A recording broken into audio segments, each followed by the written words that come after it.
இயேசு ரத்தம் ஜெயம். Praise Lord my dear brothers and sisters. இந்த நாள்லையும் ஆவியானவர் உணர்த்தின காரியம் எவ்வாறு போதிக்கிறோம்.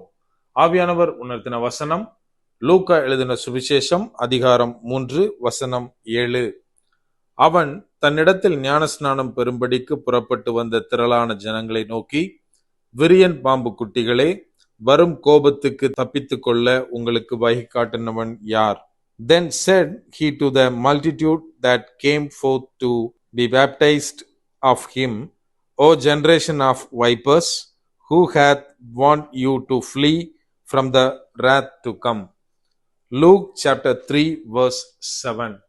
என கண்மானவர்களே, இந்த இடத்துல என்ன வாசிக்கிறோம் அப்படின்னா, யோவான் ஸ்நானகன் அவங்கிட்ட வந்து ஞானஸ்நானம் பெறுகிறதற்காக திரளான ஜனங்கள் வர்றாங்க.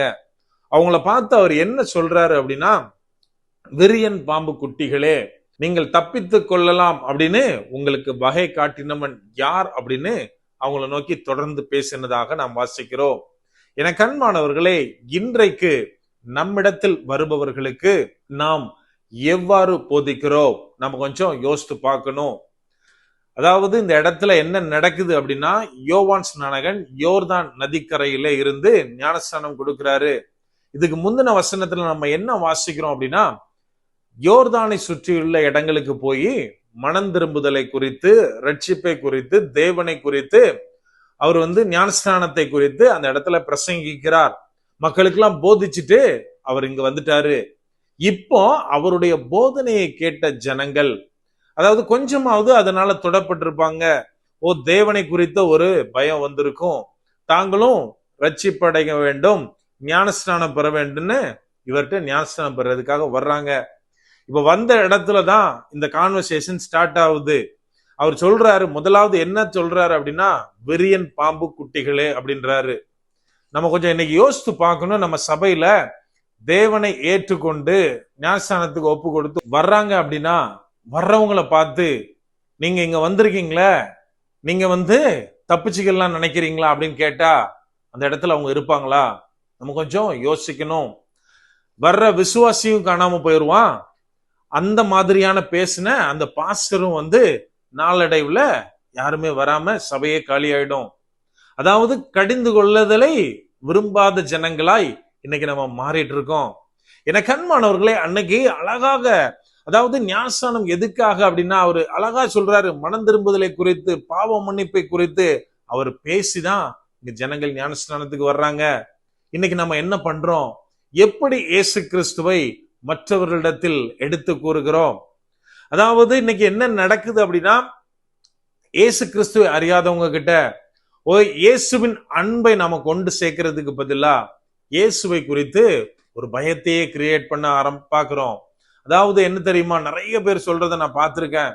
இயேசு கிறிஸ்து மகா கனம் பொருந்தியவர், சர்வ வல்லவர், அவர் இல்லாம உனக்கு நரகம்தான், பயங்கரமான நெருப்பு தான் அப்படின்னு ஒரு பயத்தை கிரியேட் பண்ணி, உன்னால மோட்சத்துக்கு போக முடியாது, நீ நரக நெருப்புல போயிருவேன்னு ஒரு பயத்தை கிரியேட் பண்ணி தான் அநேகரை வந்து அப்ரோச் பண்றாங்க. என கண்மானவர்களே, இங்க அழகாக நமக்கு எப்படி சுவிசேஷத்தை போதிக்கணும்னு அவர் சொல்லி தராரு. அதாவது பாவ மன்னிப்பை குறித்து, தேவனை குறித்து அறிவில்லாத ஜனங்களுக்கு அவர் போதிச்சுட்டு வர்றாரு.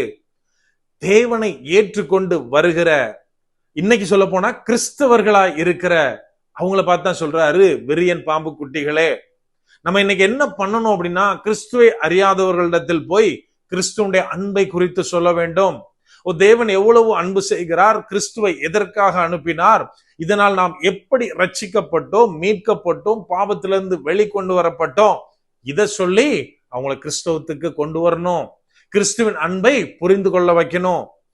அதற்கு அப்புறம், அதாவது தேவனுக்குள்ளாய், கிறிஸ்துவுக்குள்ளாய் ஒருவன் வந்த பின்பு அவனுக்கு என்ன சொல்லணும் அப்படின்னா, இரண்டாம் வருகையை பற்றி, இயேசு கிறிஸ்துடைய நியாய தீர்ப்பை குறித்து நாம் பேசணும். ஆனா என்ன தெரியுமா இன்னைக்கு பண்றோம்? ரட்சிக்கப்பட்டவன் சபைக்குள்ளா இருக்கிற இடத்தில் நம்ம சொல்லுகிற வார்த்தை என்ன தெரியுமா?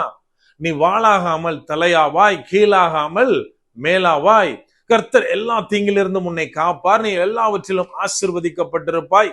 இப்படியான அவனை ஒரு மோல் பண்ற வசனம் இல்லாமல், அவனை பேம்பர் பண்ற வசனமாகவே இன்றைக்கு நான் பேசுகிற, போதிக்கிற காரியங்கள் இருக்கின்றன. எனக்கு அன்பானவர்களே, ஆனால் நம்ம இங்க வாசித்த பிரகாரம் எப்படின்னா, அதாவது ஒரு கல்லை ஒரு உளியானது எப்படி செதுக்குமோ அதை போல கிறிஸ்துவுக்குள்ளாய், கிறிஸ்துவை தேடுகிற ஒருவனை கிறிஸ்துவுக்குள்ளாய் அவருடைய போதனைகள் செதுக்குகிறதை நாம் பார்க்க முடிகிறது. இன்றைக்கு நம்முடைய போதனைகள் அவ்வாறு இருக்கின்றனவா? நம்ம கொஞ்சம் திங்க் பண்ணணும். எனக்கு அன்பானவர்களே, கிறிஸ்துவை குறித்து நம்ம எப்படி கொண்டு வர்றோம், அது ரொம்ப முக்கியம். யார்கிட்ட எப்போ எப்படி பேசுகிறோம்? தெய்வ ஆவியானவராலே உந்தப்பட்டு பேசுகிறோமா, அல்லது நம்ம சபைக்கு எண்ணிக்கை வேணும், என் ஊழியத்துல ஒரு பெருக்கம் வேணும், இதற்காக நாம் போதிக்கிறோமா? நம்ம கொஞ்சம் திங்க் பண்ணி பார்க்கணும். எனக்கு அன்பானவர்களே, நாம் போதிக்கிற போதனை கிறிஸ்துவுக்கு பிரியமானதாய் ஆவியானவராலே தரப்பட்டதாய் இருக்க வேண்டும். அப்படியே கண்களை மூடுவோமா? அன்பான ஆண்டவரே, இந்த நேரத்திலே அப்பா உம்மை நோக்கி பார்க்கிறோம். ஆவியானவர் நீர் எங்களோட இருக்கிறீர், அதற்காக நன்றி செலுத்துகிறோம். அப்பா, நாங்கள் போதிக்கிற ஒவ்வொரு காரியமும் தகப்பனே ஆவியானவராலே தரப்பட்ட காரியங்களா இருக்கணும்ப்பா. அப்பா, அவற்றை முதலாவது நாங்கள் எங்களுடைய வாழ்க்கையில கடைபிடிக்கிறவர்களா நாங்கள் இருக்க ஆவியானவரே நீர் எங்களுக்கு உதவி செய்யுங்க. பவுல் சொன்னதை போல தகப்பனே, பிரசங்கிக்கிற நான் தானே ஆகாதவனாய் போகாதபடிக்கு எல்லாவற்றிலும் எங்களை காத்துக்கொள்ள ஆவியானவரே நீங்க எங்களுக்கு உதவி செய்யுங்க. அப்பா, எங்களுடைய வாயின் வார்த்தைகள் அல்ல தகப்பனே, எங்களுடைய வாழ்க்கையின் மூலமாய் பிறருக்கு சுவிசேஷத்தை அறிவிக்கிறவர்களாய், உம்முடைய அன்பை வெளிப்படுத்துகிறவர்களாய் இருக்க ஆவியானவரே நீர் எங்களுக்கு உதவி செய்யுங்க. முற்றிலுமா எங்களை தாழ்த்தி ஒப்பு கொடுக்கிறோம். பலப்படுத்தி ஆசீர்வதிங்க. இப்ப இயேசுவின் மூலம் ஜெபிக்கிறோம். ஜெபம் கேளும் எங்கள் நல்ல பிதாவே. ஆமென். God bless.